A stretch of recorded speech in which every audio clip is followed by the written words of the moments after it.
Normally I make videos about free Steam games. It's sort of the foundation of my channel after all. Well, Itchio is another game launcher that's sort of the black sheep cousin of Steam. The games are generally smaller and more experimental. After a lot of searching, I came up with the top 10 free Itchio games you don't know about.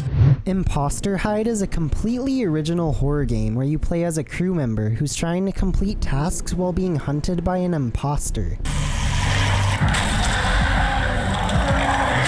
Okay, so unlike Among Us, this is a single-player game with levels. Every level has you going around the spaceship completing the same tasks from Among Us while avoiding the imposter. Every time you complete a level, the imposter gets faster and better at hunting you, doing things like turning off lights or causing alarms. The atmosphere of the game is very bleak because of the dark soundtrack and dead bodies you see everywhere. Oh no! You know when the imposter is close because you'll hear him from a distance, so you're always on edge because of the sound design. If you're looking for a horror twist on Among Us, then I recommend Impostor Hide.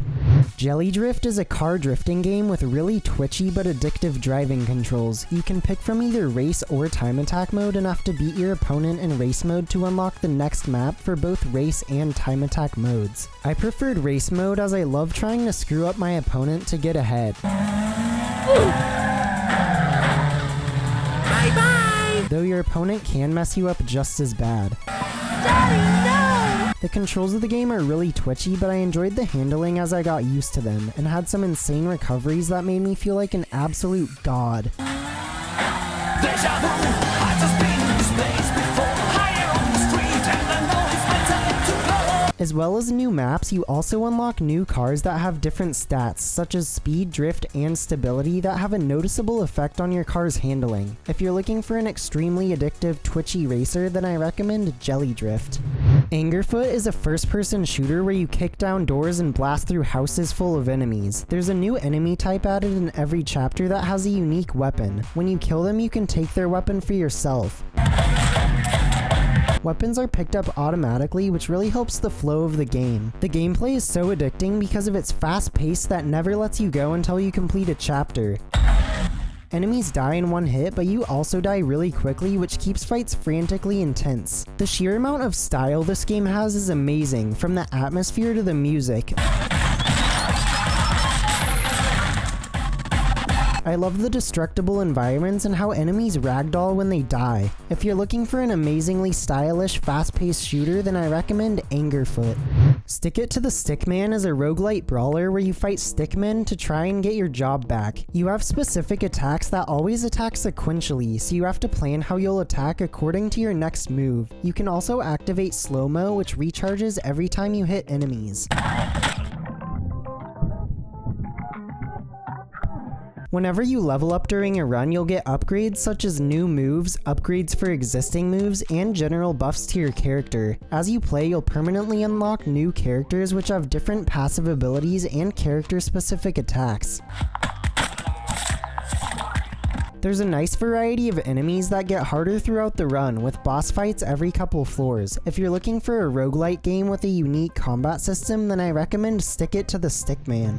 Dead Containment is an on-rails shooter where you fend off zombies as you make your way through a city. You're armed with a pistol, machine gun, and shotgun that all feel satisfying to use. You can swap between them quickly, which really helps when you run out of ammo in one and don't have time to reload. You don't have a lot of health, so choosing which zombies to kill first is really important. The level design is top-notch with different set-piece moments and buffs you can shoot around levels. There's different zombie types as well that add some nice variety to the enemies. If you're looking for a quality on-rails shooter, then I recommend Dead Containment. Milkman Karlson is an action platformer where you fight through enemies in order to reach the store at the end of the level. The movement controls are intentionally jank as it's definitely designed to make you rage a bit. Apart from the awkward walking, you jump by charging it up and then releasing, which hurls you forward like a ragdoll. You can get guns as well, which work in conjunction with your slow-mo ability that improves aiming accuracy. The levels are well designed and challenge your skill at controlling the awkward character in different ways. If you're looking for a rage game with really awkward yet fun controls, then I recommend Milkman Karlson. Adventures of Julia is a platforming game where you go through trap-filled levels in an effort to wake up from a coma. It has the most insane yet hilarious story setup I've ever seen. I think it was the chocolate cake I ate yesterday. What? If she dies, no problem. I buy a dog. The levels are really challenging, so your timing has to be nearly perfect or else you die in a gruesome manner. There's also one fight in the game with some frustrating bare-bones combat. The controls are pretty clunky, which kinda reminded me of Happy Wheels but in 3D, in that it's designed to feel like you don't have a ton of control. If you're looking for a weird, challenging platforming game with a hilariously dark story, then I recommend Adventures of Julia. Rewinder is a first-person runner platformer with a unique time travel mechanic. You platform your way through these beautifully abstract levels trying to reach the end point of the level, but can only move forward, so you have to time your jumps accordingly. You can wall run and scale up the blocks, so the game is very forgiving. Apart from the movement mechanics, you can rewind time at any point, saving yourself from what would be death. There's also collectibles in levels that you have to get before you can progress, some of which can only be reached with time travel.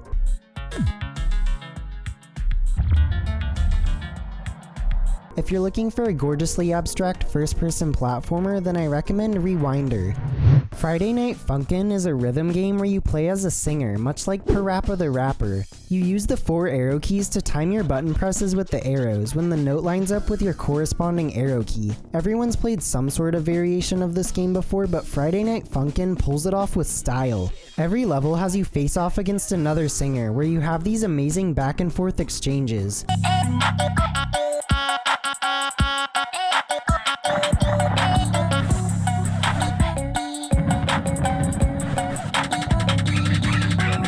The game would be nothing without a good soundtrack, but luckily these songs are amazing.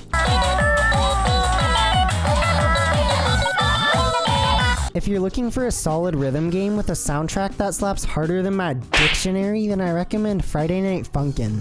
Rerun is an action parkour game where you fight your way through levels with swords and power-ups. Levels are structured around this mechanic of warping you back to the spawn point every time you get a power-up. The power-ups are then used to reach areas of the level that were once impossible to get to. Combat feels weighty while being intentionally clumsy and pairs well with the fast-paced movement. If you're looking for a first-person platformer with great movement and a unique power-up system, then I recommend Rerun. Those were the top 10 free Itchio games you didn't know about. I was really surprised at the quality of all of these, so let me know if I should make this a series like my free Steam Games videos, which I'll have the playlist for linked in the description. Thanks for watching, and be sure to like and subscribe to see more videos like this in the future.